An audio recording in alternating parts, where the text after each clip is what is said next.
আলাইকুম। আমি চতুর্থ শ্রেণীতে পড়ি। আজকে আমি আপনাদের ঈদের স্মৃতি শেয়ার করব।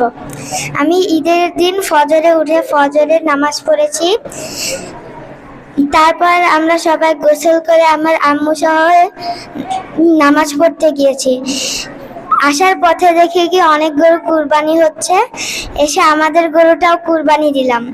তারপর বাসায় এসে আমি সিমাই খেলাম এবং পায়েস খেলাম। তারপর আমি আমার কাজিনদের সাথে অনেক গল্প করলাম।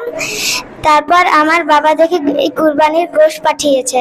তারপর মা ওটা রান্না করলো, আর আমি আর আমার খালামণি আমাদের বিল্ডিং এ সবার বাসায় ঘুরে এলাম এবং মাংস দিয়ে এলাম। তারপর আমরা দুপুরের ভাত খেলাম। বিকালের দিকে দেখি আমাদের বাসায় অনেক মেহমান এসেছে। তারপরে তাদেরকে খেতে দিলাম।